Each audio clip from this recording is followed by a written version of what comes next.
हाय। ज़्यादातर candidates UPSC aspirants mains answer writing की practice शुरू करने में ही बहुत हेजिटेशन होती है, पर इसका एक ही सॉल्यूशन है कि किसी भी तरह स्टार्ट करना। शुरुआत बेकार हो या अच्छी या बहुत ही बेकार, एक सिंपल सॉल्यूशन और एक सिंपल ट्रिक यही है कि आपको स्टार्ट करना ही होता है। तो इस वीडियो के अंदर हम आंसर राइटिंग की प्रैक्टिस करने वाले हैं। तो चलिए आज का क्वेश्चन देखते हैं। क्वेश्चन है, what is the purpose of a protest? Explain the significance of the right to protest in a democracy. Illustrate with cases specific to Indian context. Answer writing के शुरुआती बेसिक्स यही होते हैं कि सबसे पहले क्वेश्चन को समझना। अब जैसे इस क्वेश्चन के अंदर इसका कंटेक्स्ट क्या है? कंटेक्स्ट बेसिकली मीन्स होता है कि किस एरिया से यह क्वेश्चन पूछा जा रहा है, ब्रॉडली किस टॉपिक के बारे में वह पूछना चाहता है। तो यहाँ पे साफ सामने दिखता है प्रोटेस्ट के बारे में पूछना चाहता है। अब ऐसा है नहीं कि सिर्फ और सिर्फ प्रोटेस्ट के बारे में पूछा जा रहा है कि आप सिर्फ और सिर्फ प्रोटेस्ट के बारे में जो भी आता है वह लिख देंगे, नहीं। इसके अंदर भी कुछ पार्ट्स हैं जिसके बारे में पूछा जा रहा है। तो आपको क्या करना है कि जब भी क्वेश्चन पढ़ें तो अंडरलाइन करें कि कौन कौन से पार्ट्स हैं जो पूछे जा रहे हैं। अब ऐसा क्यों करना है? क्योंकि हर पार्ट का कुछ ना कुछ मार्क्स एसोसिएटेड होता है। अगर आपने कोई भी अगर आपने कोई भी पार्ट मिस किया तो उसके जितने भी मार्क्स एसोसिएटेड होंगे डिडक्ट हो जाएंगे, आपको फुल मार्क्स नहीं मिलेंगे। तो यहाँ पर बेसिकली 3 पार्ट्स के अंदर क्वेश्चन को पूछा जा रहा है। पहला है what is the purpose of a protest, दूसरा है significance of right to protest. Please ध्यान रखिए, यहाँ पे राइट टू प्रोटेस्ट एक अलग ही कंसेप्ट हो जाता है उसी के ही सब पार्ट का, लेकिन यहाँ पे सिग्निफिकेंस ऑफ प्रोटेस्ट नहीं पूछा है। अगर आपने सिग्निफिकेंस ऑफ प्रोटेस्ट लिख दिया तो राइट टू प्रोटेस्ट और significance of right to protest और सिग्निफिकेंस ऑफ प्रोटेस्ट आंसर काफ़ी डिफर हो जाएगा, कंटेंट बहुत डिफर हो जाएगा। लास्टली पूछा है कि केसेस टू इंडियन कंटेक्स्ट, हमारे इंडियन कंटेक्स्ट के अंदर कौन कौन से केसेस हम दे सकते हैं प्रोटेस्ट के, मतलब एक तरह से एग्जाम्पल हम कौन से दे सकते हैं। आपने एक बार क्वेश्चन को देख लिया कि ये चीज़ें पूछी जा रही हैं, ये कंटेक्स्ट है। अब आपको देखना है कि कीवर्ड क्या है। कीवर्ड मतलब डायरेक्टिव वर्ड क्या है। यहाँ पे 2-3 डायरेक्टिव वर्ड यूज़ किए गए हैं, काफ़ी सिंपल हैं। पहला है वॉट यहाँ पे है what is the purpose of a protest, तो सिंपल यहाँ पे पर्पस लिखना है।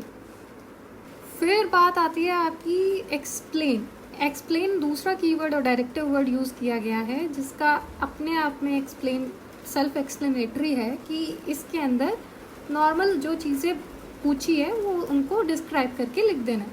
तीसरा है illustrate with cases specific to Indian context.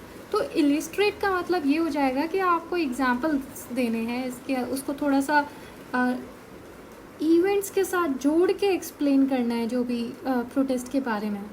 बात आती है कि हमने कंटेक्स्ट देख लिया, हमने क्वेश्चन को समझ लिया, अब उसके बारे में कंटेंट ढूंढना। अब कंटेंट तभी आएगा जैसे हमने क्वेश्चन को देखा, टॉपिक प्रोटेस्ट है, इसके बारे में सब टॉपिक आपके सिग्निफिकेंस बतानी है हमें राइट टू प्रोटेस्ट की, प्रोटेस्ट का पर्पस बताना है और उसके साथ कुछ केसेस लिखने हैं। तो आपके दिमाग में अपने आप ही कंटेंट, इन्फॉर्मेशन, डेटा, फिगर्स सब कुछ आपके दिमाग में अपने आप ही आता चला जाएगा, लेकिन वो अपने आप में स्ट्रक्चर्ड नहीं होगा और वो अपने आप में फिल्टर्ड नहीं होगा। तो आप क्या करेंगे कि नॉर्मल रफ कॉपी पे, रफ पेपर पे आप जॉट डाउन कर सकते हैं वो सारी इन्फॉर्मेशन।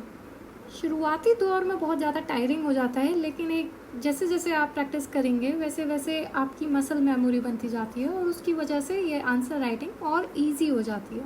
आपको कुछ याद आ रहा होगा कि पर्पस के अंदर हम क्या लिख सकते हैं, जैसे कि ये हमारे सिटीजन्स को और ज़्यादा इनक्रेज करता है कि वो और इन्फॉर्म्ड रहें और उनका डेवलपमेंट और वो गवर्नमेंट एक्टिविटीज़ के अंदर एंगेज रहें।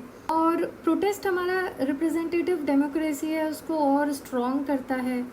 ऐसे जो इश्यूज सामने हाईलाइट नहीं हो पाते हैं तो एक तरह का प्रेशर दे के गवर्नमेंट के अंदर उस इशू को सॉल्व कराने की कोशिश की जाती है। तो इस तरीके के कुछ पॉइंट्स आपके दिमाग में आ रहे होंगे। सिमिलरली राइट टू प्रोटेस्ट के बारे में भी जो सिग्निफिकेंस है उसके बारे में भी कुछ पॉइंट्स आ रहे होंगे, जैसे कि राइट टू प्रोटेस्ट भी एक तरीके से बहुत ज़्यादा इम्पॉर्टेंट है क्योंकि एक फंडामेंटल पिलर है डेमोक्रेसी का। और प्रोटेस्ट अपने आप में गलत नहीं है, क्योंकि ऐसा अगर हम हर सोसाइटी के अंदर देखें, पूरी दुनिया के अंदर, तो लोग खड़े होते हैं अपने सिविल, पॉलिटिकल, इकोनॉमिक, कल्चरल और सोशल राइट्स के लिए। राइट टू प्रोटेस्ट और स्ट्रांग होगा और अच्छा होगा तो उसकी वजह से इंडिपेंडेंट मीडिया हमारी और डिजिटल टेक्नोलॉजीज़ जो हैं वो इस चीज़ के अंदर अच्छे से यूज़ हो पाएंगी। लोग और ज़्यादा अपनी आवाज़ को बुलंद कर पाएंगे इन मीडियम से, क्योंकि यही लोग हैं जो हमारी सोसाइटी के अंदर एज अ डिफेंडर काम करते हैं, हमारे जो ह्यूमन राइट्स हैं उनको प्रोटेक्ट करते हैं। फाइनली इस तरीके के आपके दिमाग में कुछ कुछ पॉइंट्स आ गए होंगे। अब लास्टली एक और जो लास्ट पार्ट बचा है वो है केसेस के अंदर आप बहुत ही स्मॉल केस से लेके बड़े केसेस भी ले सकते हैं, लाइक चिपको मूवमेंट, जो कि बहुत ईजी टू रिकॉल है। लेकिन अगर आप क्लीशे नहीं बनाना चाहते हैं आंसर को, तो इसके अंदर जैसे 2012 का दिल्ली गैंग रेप इंसिडेंट, उसमें भी काफ़ी लोगों का मूवमेंट दिखाई दिया था। दूसरा आप देख सकते हैं कि जो एंटी करप्शन मूवमेंट था अन्ना हज़ारे का 2011 का, उसमें भी एक तरीके का अच्छा खासा प्रेशर बनाया गया था गवर्नमेंट में, और जिसका रिजल्ट हमें देखने को यही मिलता है कि बहुत सारे लोग एक साथ इकट्ठे हुए थे। That was one of its kind event in decades. अब ये सारे पॉइंट्स आपके दिमाग में नहीं भी आ रहे हो तो भी कोई दिक्कत वाली बात नहीं है, क्योंकि इनिशियली जब शुरुआत ही की होती है आंसर राइटिंग की तो कंटेंट उतना नहीं होता है। तो आप हमेशा अपनी वापस से बुक्स को रिकॉल कर सकते हैं, रीड कर सकते हैं, उन्हें रिवाइज कर सकते हैं, और कोई भी दूसरे सोर्सेज का यूज़ कर सकते हैं, जैसे कि इंटरनेट पे वेबसाइट्स हो गए। इसके अलावा एडिटोरियल्स आते हैं, एडिटोरियल्स के अंदर उनके खुद के ओपिनियंस होते हैं, आप उनको भी यूज़ कर सकते हैं। इसलिए अगर शुरुआत में आपका कंटेंट अगर अच्छा नहीं भी है, एवरेज लेवल का नहीं है, तो भी कोई बात नहीं, क्योंकि वह धीरे धीरे बिल्डअप होगा। यहाँ पे सबसे पहले जो चीज़ आपकी बिल्डअप होगी वो है आपका स्ट्रक्चर। अब इतनी सारा कंटेंट आपने देख लिया, बना इस सबको स्ट्रक्चर कैसे करें। तो कोई भी आंसर हो उसके अंदर बेसिक 3 चीज़ें तो होती ही हैं। पहला है इंट्रोडक्शन, दूसरा है बॉडी उसकी, और फिर उसके बाद कंक्लूजन। हर किसी का अपना तरीका होता है लिखने का, लेकिन यहाँ पर सभी को एक ही लेवल पर रखते हुए, समझते हुए, एज्यूम करते हुए हम देखेंगे कि एक डिसेंट आंसर कैसे लिखा जाए। तो यहाँ पे सबसे पहले इंट्रोडक्शन कैसे लिखा है। इंट्रोडक्शन के अंदर इसको थोड़ा सा हिस्टोरिकल पर्सपेक्टिव में ले जाके टच दिया है। जैसे यहाँ पे लिखा है कि जो प्रोटेस्ट है play an important role in the civil, political, economic, social and cultural life of all societies. बाकी हिस्टोरिकली प्रोटेस्ट बहुत बार इम्पॉर्टेंट जो सोशल चेंजेस होते हैं, उन पॉजिटिव सोशल चेंजेस होते हैं, उनके लिए इंस्पायर करते हैं। तो नोटिस करिए कि यहाँ पे जो भी लाइन है वो 3-4 लाइनों में एक तरह से ख़त्म हो रहा है। अब आपकी राइटिंग के हिसाब से आपको देखना है कि आप कितना स्पेस लेते हैं इन 40-50 वर्ड्स को लिखने में, जिससे कि एक बार आपको अंदाज़ा हो जाएगा, आप उसी हिसाब से कैलकुलेट करके आप उसी हिसाब से आगे की अपनी राइटिंग बना के रखेंगे। क्योंकि अगर आपकी राइटिंग बड़ी होगी और स्पेशियस होगी, तो अगर आप 3-4 लाइनें लिखेंगे और उसके अंदर 40-50 वर्ड्स ना हो कि सिर्फ 15-20 वर्ड्स होंगे, तो इम्प्रेशन ये जाएगा कि आपने कंटेंट कम लिखा है। तो ये एक बार की एक्सरसाइज है कि आपको एक बार देखना है कि आप कितने वर्ड्स एक लाइन में लिख रहे हैं, जिससे कि आपको अंदाज़ा हो जाए कि आपको 250 वर्ड्स के लिए कितनी लाइन, कितने पैराग्राफ लिखने हैं। फिर बात आती है बॉडी की। बॉडी के अंदर सबसे पहले जिस फ्लो में क्वेश्चन पूछा गया है उसी फ्लो में हमें आंसर देना है। हमने पर्पस ऑफ प्रोटेस्ट लिखा है, हम इसके अंदर पर्पस ऑफ प्रोटेस्ट के अंदर 4-5 पॉइंट्स लिख देंगे, जैसे कि to encourage the development of an engaged and informed citizenry. Protest का अपने आप में यह पर्पस होता है कि वो जो इन्फॉर्म्ड सिटीजन होते हैं, जो सिविल सोसाइटी, सिविल वर्क के अंदर ज़्यादा एक्टिव रहते हैं, उनको एनकरेज करना और डेवलपमेंट के लिए। सेकेंड है कि to strengthen the representative democracy by enabling the direct participation. यहाँ पे हमारा डायरेक्ट पार्टिसिपेशन नहीं होता क्योंकि हम यहाँ पे नेताओं को चुनते हैं। तो लेकिन अगर इस तरीके के जो प्रोटेस्ट होते हैं उनका ये भी पर्पस होता है कि एक तरह का डायरेक्ट पार्टिसिपेशन लोगों का आ जाता है इसके अंदर, पब्लिक अफेयर्स के अंदर एक तरह का प्लेटफॉर्म दिया जाता है कि वो अपना डिसेंट, अगर उन्हें नहीं पसंद आती चीज़ें तो वो एक्सप्रेस कर सकें।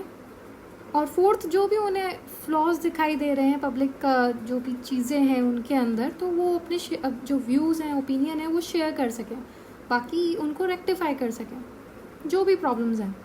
प्रोटेस्ट एक तरह का सिंबल बन चुका है कि जो भी प्रॉब्लम है उसके ऊपर एकदम से स्पॉटलाइट दे दी जाती है कि इतने सारे लोग एक ही आवाज़ में उस चीज़ को सॉल्व करने की डिमांड करते हैं। तो स्ट्रक्चर हम उसी फ्लो में जा रहे हैं। फिर उसके बाद राइट टू प्रोटेस्ट के बारे में बात की गई थी कि राइट टू प्रोटेस्ट की क्या सिग्निफिकेंस है। तो यहाँ पे थोड़ा सा राइट टू प्रोटेस्ट के बारे में बता के कि इज़ अ ह्यूमन राइट। तो इसके अंदर भी कि it convinced that protest to constitute a fundamental pillar of democracy. Fundamental rights नहीं है पर स्टिल ये डेमोक्रेसी के लिए एक बहुत ही इम्पॉर्टेंट पिलर है। अगर ये नहीं हुआ तो एक तरीके के हम ऑटोक्रेटिक सिस्टम के अंदर आ जाएंगे, जिसके अंदर राजाशाही वाली चीज़ें हो जाएंगी। ये प्रोग्रेस की तरफ ही ले जाता है क्योंकि इतने सारे लोग एक साथ गलत होने के चांसेस कम होते हैं। तो अगर वो किसी चेंज के बारे में अपनी व्यू रख रहे हैं तो मोस्ट प्रोबेबली वो एक पॉजिटिव चेंज लाने के लिए, प्रोग्रेस के लिए होता है। साथ में थर्ड पॉइंट में सिग्निफिकेंस इस राइट टू प्रोटेस्ट की ये है कि ये अकेला कोई इंडिविजुअल अलग से एक्सक्लूसिव राइट नहीं है। इसके अंदर बहुत सारे राइट्स का एसोसिएशन आ जाता है, जैसे कि right to freedom, right to peaceful assembly and of association. अगर ये हटा दिया, राइट टू प्रोटेस्ट हटा दिया, तो एक तरीके से हम इन राइट्स को भी हटा रहे हैं, उनको भी दबा रहे हैं। फोर्थ हमारा आता है acknowledging that digital technologies and the internet also provide a platform for online protest। ये एक अपने आप में डिबेटेबल इशू हो सकता है, पर यहाँ पे बात ये है कि अगर चीज़ पॉजिटिव चेंज के लिए है तो राइट टू प्रोटेस्ट अगर मिलता है तो उससे डिजिटल टेक्नोलॉजी बहुत ज़्यादा उसके अंदर भी राइट्स आएंगे कि हम जो लोग हैं, स्पेशली जो न्यूज़ एडिटर्स होते हैं, वो अपनी राय दे सकते हैं।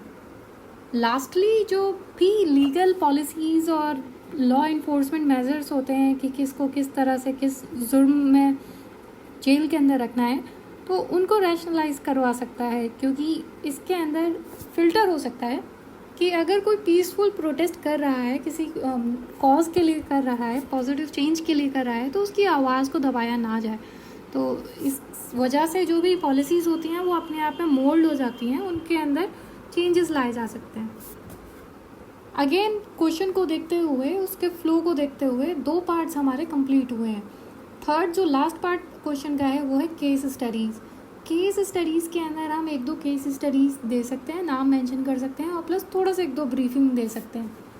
पहली केस स्टडी हमने लिखी है निर्भया मूवमेंट की 2012, जो कि 2012 में जो दिल्ली के अंदर गैंगरेप इंसिडेंट हुआ था, उसके अंदर बहुत ही गुस्से वाला जो रिएक्शन लोगों का निकल के आया था। और इसके कंसिक्वेंसेस ये हुए कि गवर्नमेंट ने बहुत सारे स्टेप्स अनाउंस किए थे जिससे कि विमेन की सेफ्टी को बढ़ाया जाए। दूसरा एग्जाम्पल लिया है एंटी करप्शन मूवमेंट जो 2011 में हुआ था, अन्ना हज़ारे जी ने किया था, और इसकी वजह से भी ये हुआ कि जन लोकपाल बिल है उस पर और ज़्यादा फोकस बढ़ा।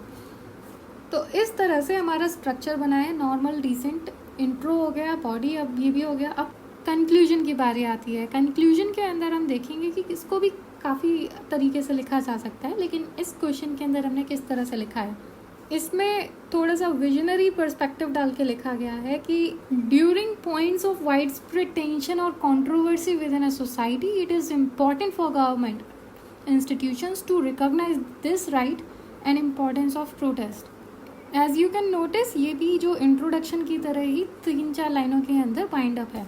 एंड ऑनेस्टली इतना ही टाइम मिलता है और मैक्स टू मैक्स 2.5 पेजेस के अंदर ये कंप्लीट होता है। और अब तो आपको और शीट मिलेगी भी नहीं क्योंकि उतना ही स्पेस असाइंड होता है।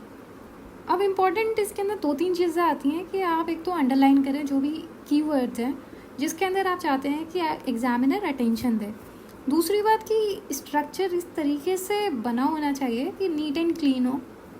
हेडिंग सब हेडिंग्स में डिवाइड होता है तो वो एक नीट एंड क्लीन लुक देता है, प्लस इस तरीके का इम्प्रेशन देता है कि कैंडिडेट ने जो आंसर दिया है वो होलिस्टिक है, उसके अंदर कुछ भी मिस आउट नहीं है। बाकी एक बार आप इसके अंदर प्रो हो जाते हैं तो इसके अंदर फ्लो चार्ट्स, डायग्राम और इसके अंदर कंसाइज वे में लिखने की प्रैक्टिस हो जाती है। तो फ़िलहाल इनिशियल प्रैक्टिस के अंदर ज़्यादा घबराने की ज़रूरत नहीं होती, क्योंकि इनिशियल प्रैक्टिस के अंदर सबसे पहले फोकस स्ट्रक्चर पे जाना चाहिए कि स्ट्रक्चरिंग हमें अच्छे से आ जानी चाहिए, क्योंकि उसके अंदर कीवर्ड्स जो होते हैं, डायरेक्टिव वर्ड्स होते हैं, एग्जामिन करना, ये जब तक आपको नहीं समझ आएगा तब तक आप कंटेंट नहीं लिख पाएंगे। कंटेंट आप लिख देंगे लेकिन आप उल्टा सीधा लिखेंगे क्योंकि आपको कंटेक्स्ट ही नहीं समझ आएगा कि लिखना क्या है। तो कंटेंट तो आप ऑब्वियसली थोड़ा गलत हो ही जाएगा। लेकिन ये सब चीज़ें ओवरनाइट नहीं होती हैं। एक सॉल्यूशन सिर्फ और सिर्फ यही है, एक मात्र तरीका यही है कि डेली प्रैक्टिस की जाए। इसलिए keep riding. All the best, see you in the next video.